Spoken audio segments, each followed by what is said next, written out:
आज की वीडियो में आपका बहुत बहुत स्वागत है। जैसा कि इससे पिछली वाली वीडियो में हम प्रश्नावली 2 को कंप्लीट कर चुके हैं। इसमें हम चैप्टर 3 का बेसिक पढ़ेंगे।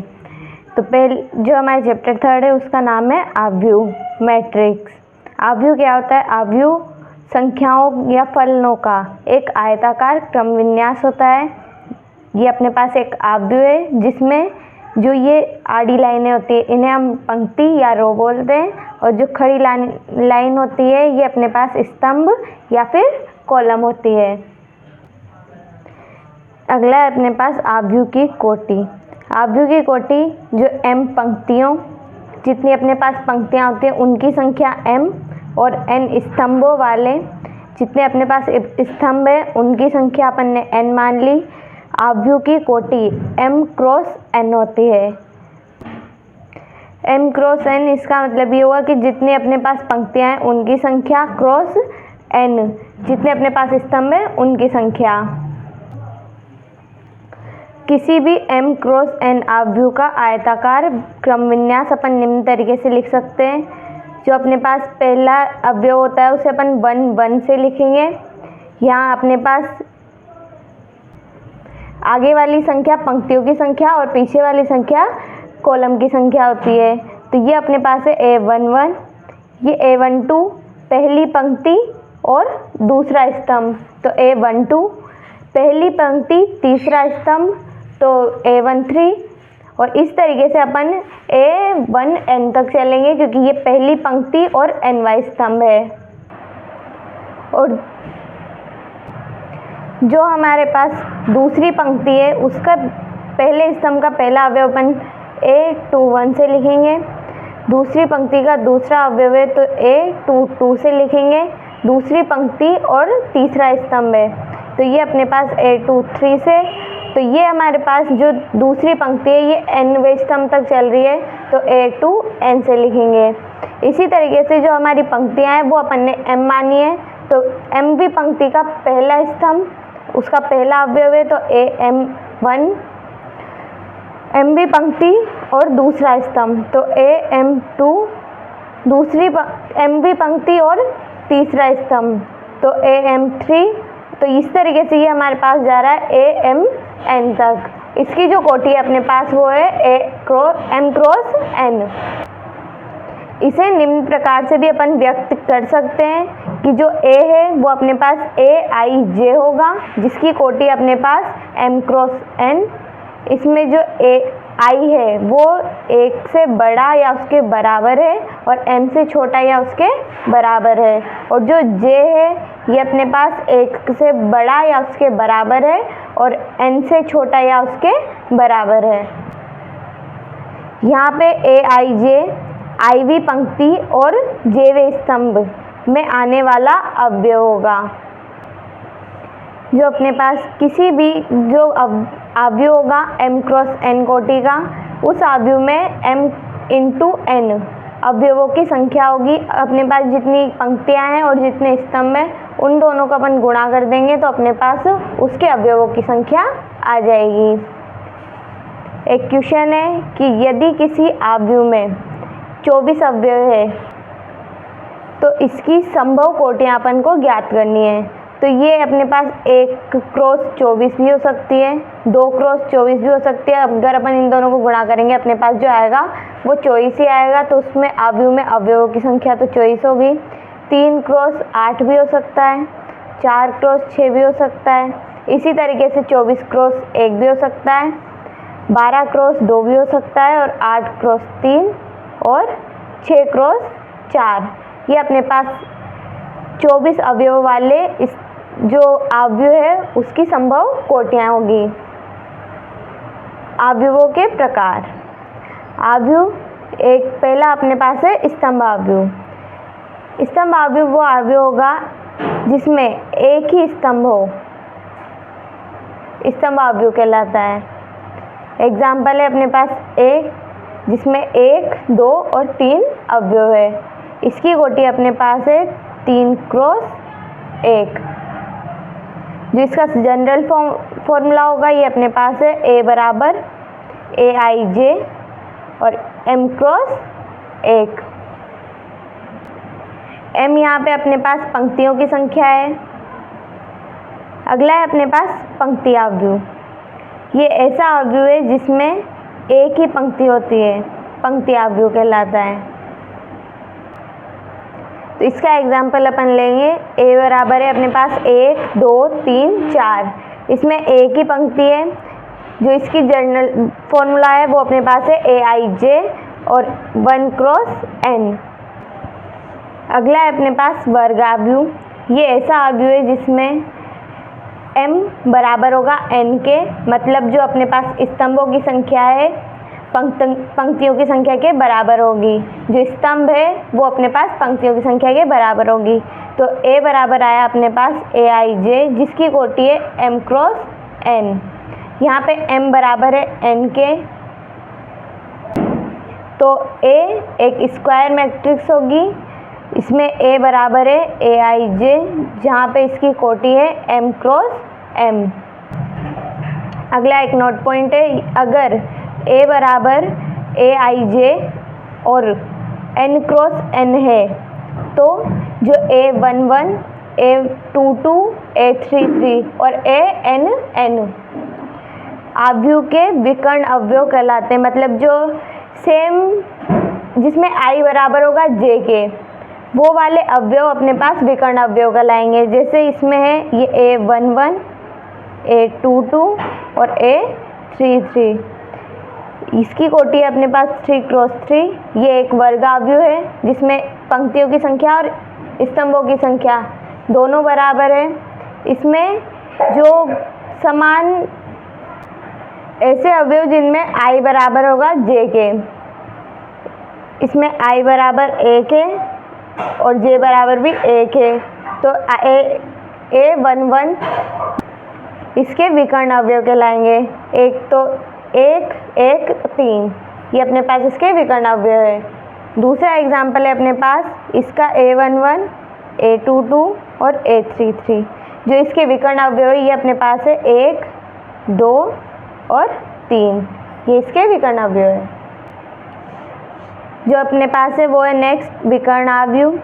एक वर्ग आव्यूह विकर्ण आव्यूह कहलाता है यदि जो विकर्ण के अतिरिक्त इसके सभी अवयव शून्य हो। तो अपने पास एक बी आव्यूह है जिसमें bij तरीके के अपने पास अवयव होंगे। इसकी कोटि होगी m क्रॉस m। तो bij में बराबर होगा 0 अगर i बराबर है j। अगर अपने पास bij बराबर नहीं है 0 तो अपने पास i बराबर होना चाहिए j, और अगर bij बराबर है 0 के तो अपने पास i बराबर नहीं होगा j के। b विकर्ण आव्यूह होगा। तो जो अपने पास b आव्यूह बन के आया वो आया a 0 0 0 b 0 और 0 0 c। इसमें a11 a22 और a33, इनको छोड़ के अपने पास बाकी सारे अवयव 0 होंगे। अगला है अदिश आव्यूह। एक विकर्ण आव्यूह अदिश आव्यूह कहलाता है यदि इसके विकर्ण अवयव समान हो। जो इसके विकर्ण के अवयव होंगे वो समान होंगे तो ये अपने पास एक अदिश आव्यूह कहलाएगा। तो b बराबर अपन ने लिया bij जहाँ पे m क्रॉस m इसकी कोटि है। bij बराबर है 0 के अगर i बराबर नहीं है j के तो, और bij बराबर होगा k के जब i बराबर होगा j। k यहाँ पे अपने पास कांस्टेंट है। b एक अदिश आव्यूह है। इसका एक उदाहरण है कि b बराबर अपन ने लिया 3 0 0 0 3 0 0 0 3। इसमें a11 a22 और a33, ये तीनों समान अवयव है और बाकी सारे अवयव 0 है तो ये अपने पास एक अदिश आव्यूह है। अगला है अपने पास तत्समक आव्यूह। ऐसा विकर्ण आव्यूह जिसके विकर्ण के सभी अवयव 1 होते हैं तत्समक आव्यूह कहलाता है। जिसमें विकर्ण के सारे अवयव 1 होंगे। a बराबर है अपने पास aij जहाँ पे n क्रॉस n इसकी कोटि होगी। जो ए आई जे है ये 1 होगा अगर i बराबर j है, मतलब जो विकर्ण अवयव है वो अपने पास 1 आना चाहिए, और 0 होगा अगर a बराबर नहीं है j के। तो n कोटि का तत्समक अवयव को अपन i द्वारा प्रदर्शित करते हैं। जो i2 है ये अपने पास आता है 1 0 0 1, इसकी कोटि अपने पास 2 क्रॉस 2। i3 ये अपने पास है 1 0 0 0 1 0 और 0 0 1, ये अपने पास कोटि है 3 क्रॉस 3 की।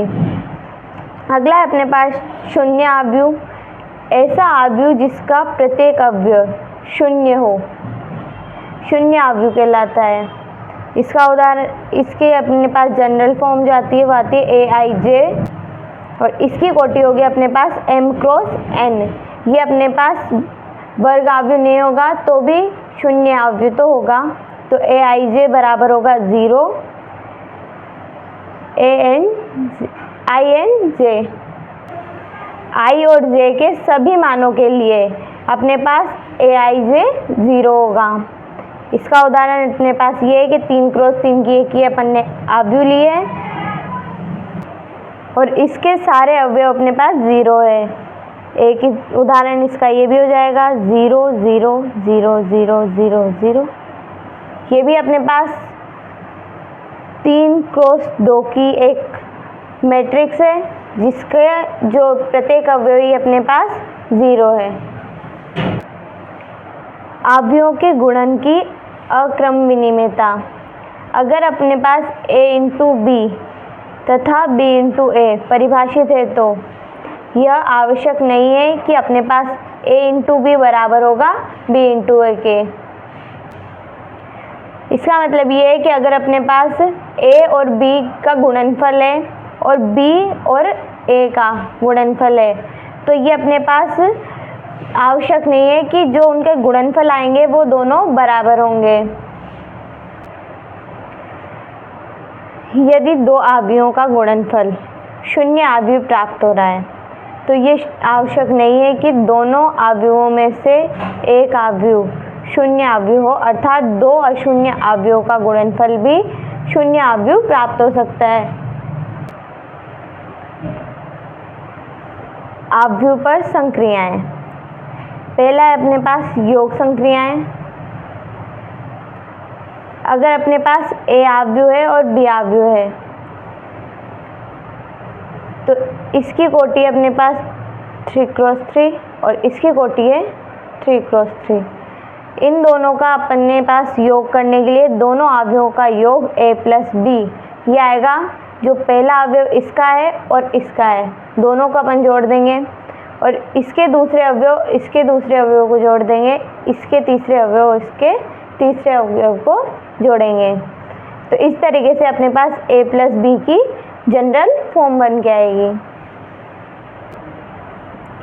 अगली अपने पास अंतर संक्रिया, इसमें a माइनस बी करेंगे तो अपने पास पहले अवयव में से पहले अवयव को घटाएंगे तो a11 माइनस b11, दूसरे में से दूसरे को घटाएंगे, तीसरे में से तीसरे को घटाएंगे तो अपने पास इसके अंतर, जो इस दोनों का अंतर होगा उसका एक आव्यूह बन के आ जाएगा। अगला है अपने पास आव्यूहों का एक अदिश गुणन। ये अपने पास एक a आव्यूह है जिसमें a, b, c और d ये अपने पास अवयव है और k एक कांस्टेंट अपन ने लिया है तो k इंटू a ये अपने पास आएगा k इंटू जो अपने पास अवयव है उससे अपन इसको गुणा कर देंगे। जो अपने पास k इंटू a है ये अपने पास एक जो भी आव्यूह है उसके सभी अवयवों के साथ k अपन गुणा कर देंगे। अगर अपने पास k बराबर अपन -1 लेते हैं तो अपने पास -a बराबर आएगा -a -b -c और -d। नेक्स्ट है अपने पास आव्यूहों के योग के गुणधर्म। पहला है क्रम विनिमेयता। इसमें अपने पास a बराबर है a i j m cross n और b बराबर है अपने पास b i j m cross n। इसमें अपने पास योग करने में जो अवयव की कोटियाँ हैं ये दोनों बराबर होनी चाहिए, तभी अपने पास उनका योग हो सकता है। तो a प्लस बी बराबर अपने पास आया aij प्लस bij, और जो इनकी कोटि आएगी वो अपने पास आएगी m क्रॉस n। तो इसका जो रिजल्ट आएगा उसे अपन लिख सकते हैं cij के, और उसकी कोटि अपने पास m क्रॉस n।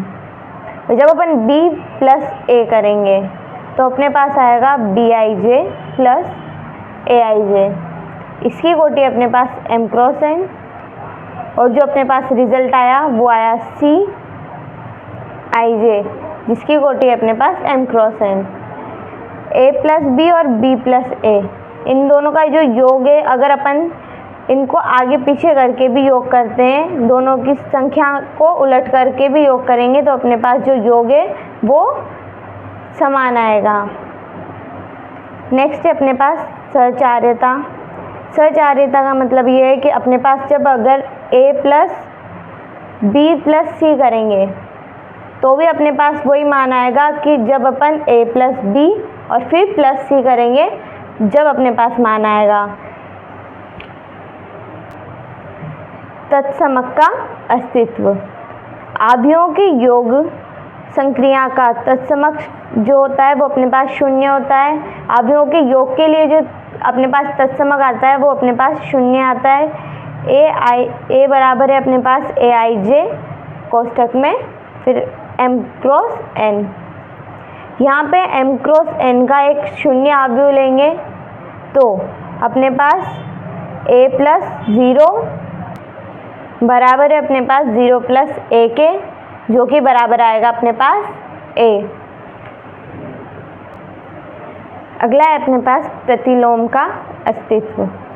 यहाँ अपने पास a बराबर है aij m क्रॉस n, और जो माइनस a होगा ये अपने पास आएगा माइनस का aij और m क्रॉस n। जो प्रतिलोम का है, प्रतिलोम मतलब जब अपन जिसको a के साथ जोड़ें और अपने पास 0 आ जाए, तो ये आएगा अपने पास माइनस a, तो a प्लस माइनस a बराबर होगा 0 के, या फिर माइनस a प्लस a, ये अपने पास आएगा 0। तो अवयव माइनस a के लिए a के अंतर्गत प्रतिलोम अवयव है। अवयव के अदिश गुणन की गुणधर्म। तो इसमें अपन ने दो अवयव माने, एक तो a अवयव है, एक b अवयव है। a अवयव तो aij m क्रॉस n है, b अवयव है अपने पास bij m क्रॉस n। यहाँ पे अपन k कांस्टेंट मानेंगे तो k into a plus b।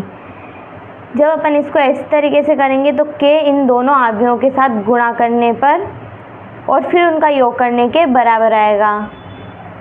और k और l इसको अपन कांस्टेंट माने और इन दोनों कांस्टेंट का योग और उसके साथ गुणा करें अपन a अवयव को, तो वो बराबर आएगा अपने पास k into a plus l into a करने पर आने वाले अवयव के गुणन के गुणधर्म। पहला है अपने पास सहचार्य नियम। तो a, b तथा c अवयवों के लिए, इन तीनों अवयवों के लिए जो सहचार्य का नियम होगा वो होगा a इंटू बी इंटू सी। ये अपने पास बराबर आएगा अगर अपन a को बाहर रखें और b इंटू सी करें और फिर उसको गुणा करें a अवयव से, उसके बराबर।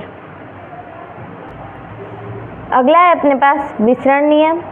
अगर अपन a into B plus C करें तो ये अपने पास बराबर होगा a into B plus a into C के, या फिर a plus B into C करें तो ये अपने पास आएगा a into C plus B into C के। गुणन के तत्समक का अस्तित्व। तत्समक फलन अपने पास होता है जिसमें जो विकर्ण अवयव होंगे वो 1 होता है और बाकी सारे अवयव 0 होते हैं, जैसे 1 0 0 1। ये अपने पास एक तत्समक फलन है। तो i into a, identity function तत्समक फलन इंटू ए बराबर होगा अपने पास ए इंटू आई के, और ये बराबर आएगा अपने पास ए के। तो यहाँ पे आई बराबर है आइडेंटिटी फंक्शन। अगला है अपने पास सममित आव्यूह, सिमेट्रिक मैट्रिक्स। यह एक वर्ग आव्यूह होता है जिसमें ए बराबर ए आई जे एम क्रॉस एम सममित आव्यूह कहलाता है यदि जो ए टी है बराबर होगा ए के। यहाँ पे ए टी अपने पास जो ए है उसका ट्रांसपोज मैट्रिक्स होगा, मतलब जो ए बराबर अगर अपन ने लिया है 1 2 3 और 4, तो जो इसका ए टी बनेगा ये अपने पास आएगा 1 2 3 और 4। इसमें अपन जो पंक्तियाँ होती है उनको स्तंभ बना देते हैं और जो स्तंभ होते हैं उनको पंक्ति बना देते हैं। जैसे इसका स्तंभ था 1 और 3, तो इसको अपन ने बना दिया पंक्ति, तो 1 और 3। इसकी पंक्ति थी 1 2, इसको अपन ने इसका स्तंभ बना दिया। तो ये अपने पास है, यह एक वर्ग आव्यूह है, सममित आव्यूह कहलाएगा यदि जो इसकी ट्रांसपोज फंक्शन जो है वो ए के बराबर हो, अर्थात जो आई व जे के सभी मानों के लिए ए आई जे बराबर होगा ए आई जे। इसके लिए अपन ने एक एग्जांपल ले लिया कि ए बराबर है अपने पास √3 2 3 2 -1.5 -1 3 -1 और 1। अगर अपन इसकी ए टी निकालेंगे, इसका ट्रांसपोज जो मैट्रिक्स निकालेंगे वो अपने पास आएगा √3। इसकी ये पंक्ति है, इसको अपन स्तंभ बनाएंगे तो √3 2 3, तो √3 2 और 3 ये स्तंभ है। इसे अपन ने पंक्ति बनाया √3 2 और 3, ये दोनों बराबर आ रही है, तो ये एक सममित आव्यूह है। चूँकि ए टी बराबर है ए के, तो ए एक सममित आव्यूह है। अगला है अपने पास विषम सममित आव्यूह। तो ये है कि एक वर्ग आव्यूह होगा जिसमें ए बराबर होगा ए आई जे। विषम सममित आव्यूह कहलाएगा जब जो ए टी बराबर होगा -a के, अर्थात जो आई तथा जे के हर मान के लिए जो ए आई जे है वो बराबर होगा माइनस का ए आई जे। इसमें अपन लिख सकते हैं कि ए जे आई बराबर है -a आई जे के। यहाँ पे आई, अगर आई बराबर जे है, आई बराबर जे है, तो यहाँ पे ए आई आई बराबर है अपने पास ए माइनस का ए आई आई। अगर अपन इसको लिखेंगे, इसको इधर से इधर ले आएंगे तो ये प्लस का हो जाएगा बराबर 0। ये प्लस का हुआ तो 2a आई आई, ये अपने पास आया 0 के। और अगर अपन 2 का इधर भाग लगा देंगे तो अपने पास a आई आई आया 0। अर्थात विषम सममित आव्यूह के लिए विकर्ण अवयव सभी शून्य होंगे। जो उसके विकर्ण के अवयव होंगे वो शून्य होंगे। जो इसकी अपने पास जनरल फॉर्म बन के आएगी वो आएगी 0ab। तो a की जगह पे -a आएगा, -a 0c -b -c और 0, ये अपने पास इसकी जनरल फॉर्म होगी। नोट: अगर किसी वर्ग आव्यूह a के लिए a + at एक सममित आव्यूह तथा a - at एक विषम सममित आव्यूह होते हैं। किसी भी वर्ग आव्यूह के लिए a के लिए अपने पास जो a + at आएगा वो एक सममित आव्यूह होगा और a - at आएगा वो अपने पास विषम सममित आव्यूह है। नेक्स्ट नोट पॉइंट है अपने पास, किसी वर्ग आव्यूह को एक सममित तथा एक विषम सममित आव्यूह के रूप में व्यक्त किया जा सकता है। अर्थात जो ए है ये बराबर आएगा 1/2 A plus A T plus 1/2 A minus A T के। यहाँ पे 1/2 ए प्लस ए टी एक सममित अवयव है और 1/2 ए माइनस ए टी एक विषम सममित अवयव है। अगला है अपने पास अवयव के परिवर्तन के गुणधर्म। अगर अपने पास ए का ट्रांसपोज निकला हो, उसका अपन ट्रांसपोज निकालें तो अपने पास वापस ए प्राप्त हो जाता है। के इंटू ए, इसका ट्रांसपोज अपने पास बराबर आएगा के इंटू ए के ट्रांसपोज के। अगर अपन पहले उस अवयव को गुणा करके उसका ट्रांसपोज निकालें, वो अपने पास बराबर आएगा उसका ट्रांसपोज निकालने के बाद गुणा करने पर आए अवयव के। ए प्लस बी, इसका जो ट्रांसपोज है ये अपने पास आएगा A transpose plus B transpose के। अगर यहाँ पे ए माइनस बी, इसका ट्रांसपोज अपन निकालेंगे तो ये अपने पास आएगा ए ट्रांसपोज माइनस बी के ट्रांसपोज के। ए इंटू बी, इसका ट्रांसपोज आएगा B transpose into A transpose के। इसी के साथ हमारे इस प्रश्नावली का बेसिक यहाँ ख़त्म होता है। अगर वीडियो अच्छी लगी हो तो लाइक शेयर सब्सक्राइब कर दें। नेक्स्ट वीडियो में हम प्रश्नावली 3.1 को पढ़ेंगे। अब तक के लिए धन्यवाद।